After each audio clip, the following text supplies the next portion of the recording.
அனைவருக்கும் வணக்கம். Welcome to இன்றைய அரசியல். செந்தில் பாலாஜியை மறக்காத ஸ்டாலின் கோவை மேடையில் திடீர் பாராட்டு. என்ன சொன்னார் தெரியுமா? கோவையில் நடந்த பிரச்சார கூட்டத்தில் நேற்று ராகுல் காந்தியும் முதல்வர் ஸ்டாலினும் ஒரே மேடையில் பங்கேற்றனர். அப்போது சிறையில் உள்ள செந்தில் பாலாஜியை மறக்காமல் குறிப்பிட்டு முதல்வர் ஸ்டாலின் பாராட்டினார். தமிழகத்தில் வரும் 19ஆம் தேதி லோக்சபா தேர்தல் நடைபெற உள்ளது. தேர்தல் தேதி அறிவிக்கப்பட்ட நிலையில் முதலாக இன்று ராகுல் காந்தி தமிழகத்தில் பிரச்சாரம் செய்தார். தமிழகத்தில் திமுக கூட்டணியில் காங்கிரஸ் உள்ளது. இந்த நிலையில்தான் இன்று மாலையில் நெல்லையில் நடந்த பிரச்சார பொதுக்கூட்டத்தில் ராகுல் காந்தி பங்கேற்று நெல்லை, தூத்துக்குடி, கன்னியாகுமரி, தென்காசி, விருதுநகர் தொகுதிகளில் வேட்பாளர்களை ஆதரித்து பிரச்சாரம் செய்தார். இந்த கூட்டத்தில் முதலில் முதல்வர் ஸ்டாலின் பேசினார். அப்போது அவர் அமலாக்கத்துறையால் கைது செய்யப்பட்ட சென்னை புழல் மத்திய சிறையில் அடைக்கப்பட்டுள்ள செந்தில் பாலாஜியை மறக்காமல் குறிப்பிட்டு பாராட்டினார். அதாவது செந்தில் பாலாஜி முதல்வர் ஸ்டாலின் அமைச்சரவையில் மதுவிலக்கு, ஆயத்தீர்வை மற்றும் மின்சாரத்துறை அமைச்சராக இருந்தார்.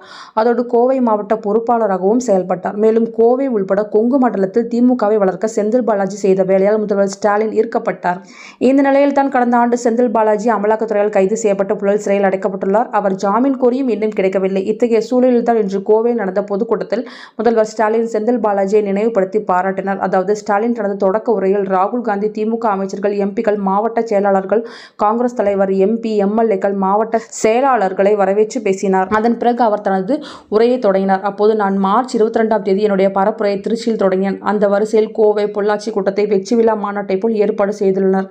இந்த ஏற்பாட்டை செய்துள்ள கோவை பொறுப்பாளர் அமைச்சர் முத்துசாமி, அவருக்கு தோளோடு தோள் நிற்கும் அமைச்சர் டிஆர்பி ராஜா, பொள்ளாச்சிக்கு பொறுப்பேற்றிருக்கும் அமைச்சர்கள் சக்கரபாணி, சாமிநாதன், கரூர் செயல் வீரர் அன்பிற்கினிய சகோதரர் செந்தில் பாலாஜி, ஒருங்கிணைந்த மாவட்ட நிர்வாகிகளுக்கு வாழ்த்துக்களும் பாராட்டுகளும் தெரிவித்துக் கொள்கிறேன் என்றார். அமலாக்கத்துறையால் கைது செய்யப்பட்டு புழல் சிறையில் உள்ள செந்தில் பாலாஜி தனது அமைச்சர் பதவியை ராஜினாமா செய்தார். சிறையில் இருந்து ஜாமீனில் வெளியே வர அவர் தொடர்ந்து நீதிமன்றங்களை நாடி வருகிறார்.